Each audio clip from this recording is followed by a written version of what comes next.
So you want a iced brown sugar oat milk shaken espresso from Starbucks, but you don't want to pay $6 to $7 for it? Don't worry, I got you, girly.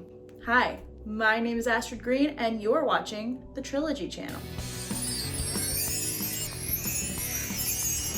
For those of you who are not new to my channel, the face I feel like is gonna look really weird. I went for a Medusa inspired look today, hence I have green and gold eyeshadow and dark lips. If it's weird, sorry about that. I can't really do anything about it right now. I was feeling a vibe, okay? I'm sorry. So story time. I went to Starbucks a couple weekends ago with a girlfriend of mine, and I always get a caramel ribbon crunch, pretty much. Like that's usually that's like what I get, like 99 out of 100 times probably. And I was like, I wonder if I could make what she's having, because we were having a conversation. We're talking about how like when you go to Starbucks, you usually want to get something that you can't make at home.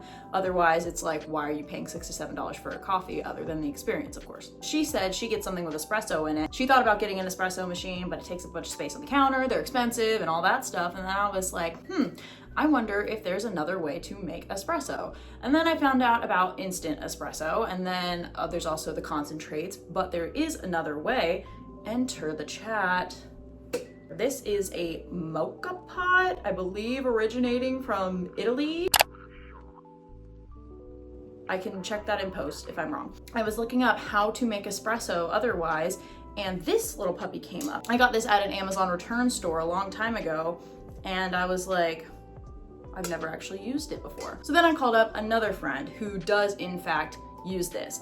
And turns out this is not technically espresso when you make this, but it is a very close substitute, because basically it makes really intense coffee, and espresso is really intense, like strongly brewed coffee. So today I'm gonna show you how to make the tongue twister of a iced brown sugar oat milk shaken espresso at home using the Moka Pot. Let's get started. The things you're gonna need, I will leave in the description box below, but let's just get into this. Obviously, you're gonna need your Moka Pot.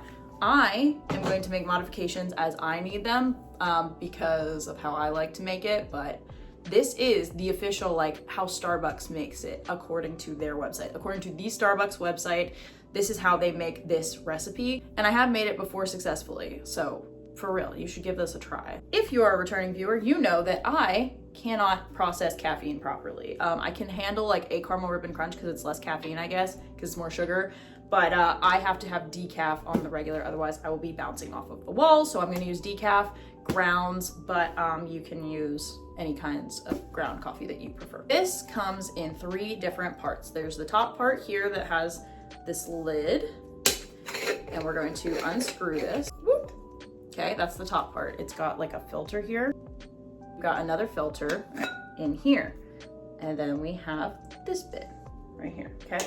This is like the water holder on your coffee pot. There is this little nut on the side, and you see it on here. We're gonna fill up the water line to about that point. So I'm just gonna fill that up with filtered water. Don't want to tip it too much so I don't spill, but you see there is a liquid in there. I am now going to take this guy and I'm going to pop it right in here. Now we are going to fill this up with coffee grounds. Without spilling, I'm just trying to pat this down in there. Oh no, get back in there. Coffee grounds are in. We're just going to screw the little teapot part back on without knocking it off, Astrid. Once it is secure, now we're gonna pop on over to the stove.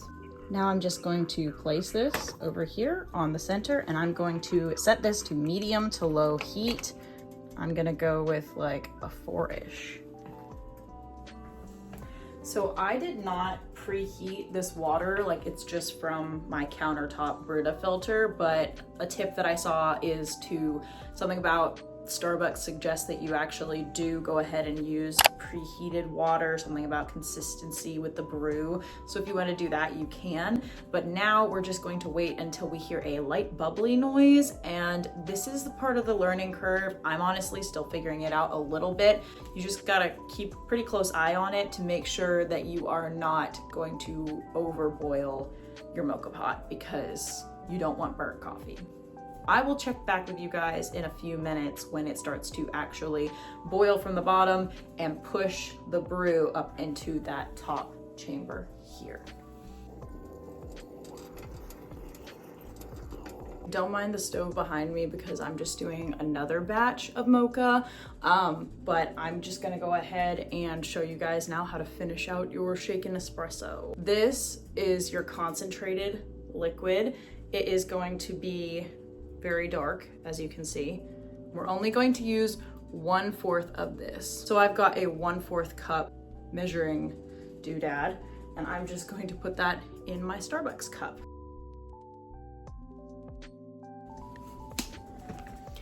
You guys, I am so silly. I forgot. The whole point of the shaken espresso is it is shaken. So I did this out of habit. It doesn't go in here. It's actually going to go into a mason jar if you don't have a shaker. This is what you actually should have your espresso in. That was just, like I said, out of habit, because this is what I put my coffee in usually when it's all done. Now we are going to use our light brown sugar, and we're going to measure out not 1 but 2 teaspoons. I have mixed this up many, many times. I always mix up teaspoon, tablespoon. Make sure it's a teaspoon and that it is not packed. Now I told you guys I'm gonna make modifications to what I need, and I'm going to be using whole milk instead of oat milk, but this is where you would use your oat milk, and you're going to do 3/4 cup into here. So 1/4 cup espresso and 3/4 cup milk, and then you've got your brown sugar, okay? Very, very simple. Finally, I'm going to add 6 ice cubes to this mixture. Add the lid, and we're going to shake for 20 seconds. Since we're making a Starbucks drink, I've got an official Starbucks cup in there. And now we are just going to top with a dash of cinnamon. Okay, let's try. I think my roast was a little lighter, like I did less grounds this time, that's why it's so blonde. But you can alternate however you need to do your roast in your Moka Pot. But let me know if you guys give this one a try. Don't forget your little dash of cinnamon, and let me know in the comments how it works out for you. Okay, mwah. Bye.